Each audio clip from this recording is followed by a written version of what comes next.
তুমি মুসলমানদের মসজিদের মধ্যে আঘাত করেছো, কোরআনে আঘাত করেছো, মুসলমানদের ইমানের মধ্যে তুমি আঘাত করেছো। চীনকে দেখে শিখতে হয় নাই, অপেক্ষা করো, চীন থেকে আরো খারাপ পরিবেশ তোমার হয়ে যাবে। তোমার দেশের মধ্যে কোনো ধরনের শান্তি তুমি খুঁজে পাবা না। চীন যেমন মুসলমানদের উপর আক্রমণ করে দেশের শান্তি দূর করে দিয়েছে, ঠিক তোমারও দেশের মধ্যে অশান্তি সৃষ্টি হয়ে যাবে, আল্লাহর গজব তোমার উপর নাজিল হবে। আমাদের পাশের দেশ ভারত,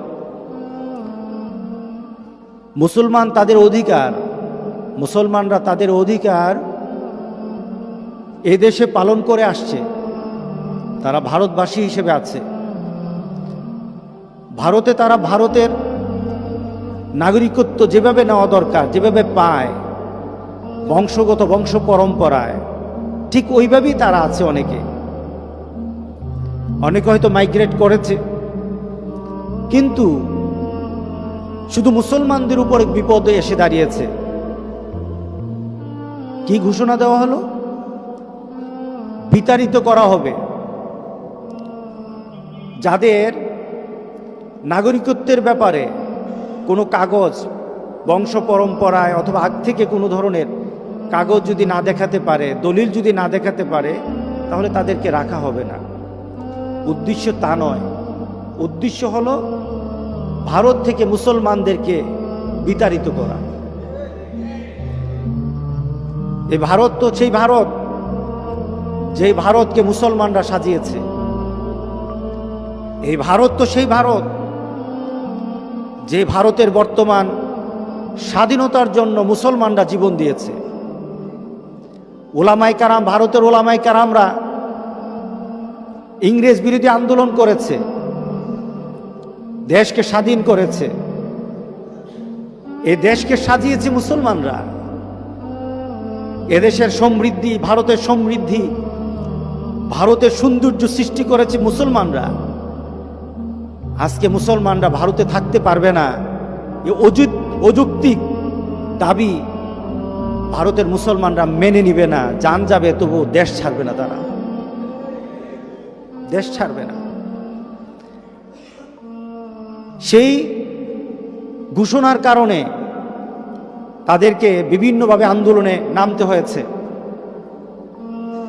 তাদের প্রত্যেক দাবি তাদের সেটা আন্তর্জাতিক অঙ্গনে এটা রিকগনাইজড। তারা তাদের দাবির জন্য রাস্তায় নামলো। ভারতের মসজিদগুলি জ্বালিয়ে দেওয়া হচ্ছে, মুসলমানদের বাড়িঘরগুলি দিল্লিতে, বিশেষ করে দিল্লিতে মুসলমানদের ঘর বাড়ি জ্বালিয়ে দেওয়া হচ্ছে। সরকারি ডাটা অনুযায়ী প্রায় 40 জনের মতো শহীদ হয়েছে, কিন্তু বেসরকারিভাবে অনেক বেশি। ধরে ধরে আমাদের মুসলমান ভাইদেরকে মারা হচ্ছে, বাড়িগুলি জ্বালিয়ে দেওয়া হচ্ছে। ঘোষণা দেওয়া হয়েছে যে 1 মাসের মধ্যে দিল্লিতে কোনো মসজিদ রাখা হবে না, প্রত্যেকটি মসজিদ জ্বালিয়ে দেওয়া হবে। মুসলমানকে জ্বালিয়ে দিতে পারবা, মুসলমানদের মসজিদ জ্বালিয়ে দিতে পারবা, মুসলমানদের কোরআন জ্বালিয়ে দিতে পারবা, মুসলমানদের বাড়িঘর জ্বালিয়ে দিতে পারবা, তবে গোটা পৃথিবী থেকে মুসলমানদের ঈমানকে তোমরা জ্বালিয়ে দিতে পারবা না। এত সহজ নয়। মুসলমানরা যেখানে একটা বীজ লাগিয়েছে, বীজ তো বুঝেন, একটা দানা লাগিয়েছে মুসলমান যে দেশে, ওই দেশের দানার থাকে নাই, ওই দানাটা বিরাট বড় গাছ হয়ে গেছে। এবং ওই গাছটার গাছ থাকে নাই, ওই গাছ থেকে লক্ষ লক্ষ ফল ধরেছে, ওই সমাজকে সুন্দর করে দিয়েছে। মুসলমান যেখানে যায়, মুসলমান বসে থাকে না, তাদের ইমানের আলো দিয়ে সমাজকে আলোকিত করে নেয়। আলহামদুলিল্লাহ, এটাই মুসলমানদের পরিচয়। মুসলমানের গায়ে একটা আতরের গ্রাণ আছে, ইমানের গ্রাণ। মুসলমানদের ইমানের মধ্যে একটা আলো আছে। সূর্য যেমন আলো দিয়ে চতুর্দিক থেকে আলোকিত করে নেয়, সূর্যের আলোকে যেমন ঠেকানো যায় না। পারা যাবে সূর্যের আলোকে ঠেকানো? কেউ পারবে? সূর্যের আলোকে ঠেকানো যায় না। মুসলমানদের ইমানের নূর কেউ ঠেকাতে পারবে না। ভারত তুমি যত চেষ্টা করো পারবা না। মুসলমানদেরকে মারতে পারবা, কিন্তু ভারতের মুসলমানকে ভারত ছাড়া করতে পারবা না। আমরা তাদের জন্য দোয়া করি, তাদের জন্য দোয়া করি। ভারতের মুসলমানদেরকে যেন আল্লাহ হেফাজত করে। অপেক্ষায় করো, অপেক্ষায় থাকো। ভারত, তুমি মুসলমানদের মসজিদের মধ্যে আঘাত করেছো, কোরআনে আঘাত করেছো, মুসলমানদের ইমানের মধ্যে তুমি আঘাত করেছো। চীনকে দেখে শিখতে হয় নাই, অপেক্ষা করো। চীন থেকে আরো খারাপ পরিবেশ তোমার হয়ে যাবে। তুমি তোমার দেশের মধ্যে কোনো ধরনের শান্তি তুমি খুঁজে পাবা না। চীন যেমন মুসলমানদের উপর আক্রমণ করে দেশের শান্তি দূর করে দিয়েছে, ঠিক তোমারও দেশের মধ্যে অশান্তি সৃষ্টি হয়ে যাবে, আল্লাহর গজব তোমার উপর নাজিল হবে। মুসলমানদের হেফাজতের দায়িত্ব তাড়াতাড়ি নিয়ে নাও, মুসলমানদেরকে হেফাজত করো। রাস্তাঘাটে মুসলমানদেরকে মেরে মেরে ফেলে দেওয়া হচ্ছে।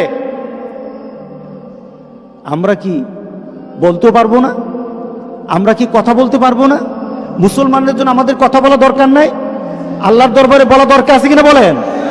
যদি না বলে কোনো মুসলমান, যদি মুসলমানদের বিপদের সময় কোনো মুসলমান যদি কথা না বলে আর কথা বলাটা যদি অপছন্দ করে, তার মধ্যে ঈমান আছে কিনা আমাদের সন্দেহ আছে, আমাদের সন্দেহ আছে। কারণ ভ্রাতৃত্ববোধ গোটা পৃথিবীর মধ্যে ইসলাম এমন ভাবে দিয়ে গেছে। রাসূল সাল্লাল্লাহু আলাইহি সাল্লাম বলেছেন, পৃথিবীর এক প্রান্তে কোনো মুসলমানের কোনো গায়ে যদি একটা টুকা পড়ে, পৃথিবীর অপর প্রান্তের মুসলমান ভাই এই ব্যথায় ব্যথিত হয়ে বলবে, আমিও ব্যথা পেয়েছি, তোমার সাথে আমি আছি। এটা মুসলমান, এটা মুসলমান।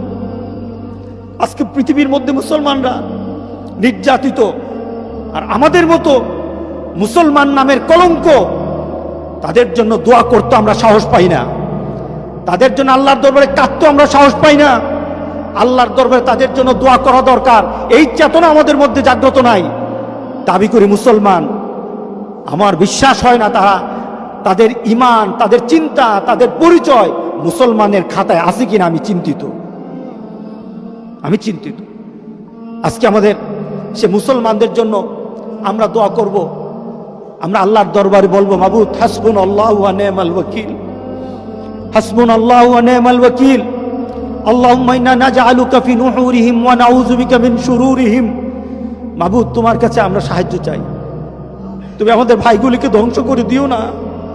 মসজিদগুলির মধ্যে উঠে উঠে মসজিদগুলি ভেঙে ফেলতেছে। রব্বুল আলামিন, আমাদের দেহ থেকে আমাদের মসজিদের দেহটার মর্যাদা আমাদের কাছে বেশি, আমাদের নিজের দেহ থেকে মাবুদ তোমার মসজিদের দাম অনেক বেশি, তোমার কোরআনের দাম অনেক বেশি। মাবুদ, তোমার কাছে তোমার কোরআন আর মসজিদ আর তোমার মোমেন বান্দাদের হেফাজত আমরা তোমার কাছে ভিক্ষা চাই। মাবুদ, আজকে গোটা পৃথিবীর মধ্যে আমাদেরকে কাদা দরকার আল্লাহর দরবারে। আল্লাহর কাছে যদি চাই, আল্লাহ অবশ্যই হেফাজত করবেন, ইনশাআল্লাহ বলি, ইনশাআল্লাহ বলি।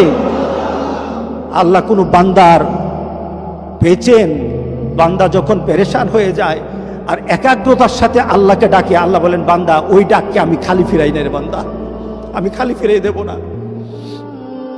আজকে দিল্লির মুসলমান, ভারতের মুসলমান আজকে নিজের জান বাঁচানোর জন্য তারা অস্থির হয়ে গেছে, কোথায় যাবে, কোথায় যাবে। হিন্দুরা তাদেরকে আশ্রয় দিতেছে, হিন্দুরা তাদেরকে আশ্রয় দিয়ে পাড়া প্রতিবেশীর আশ্রয় দিতেছে। বাবু, তুমি মেহেরবানি করে তাদের জন্য তোমার রহমতের দরজাটা খুলে দাও।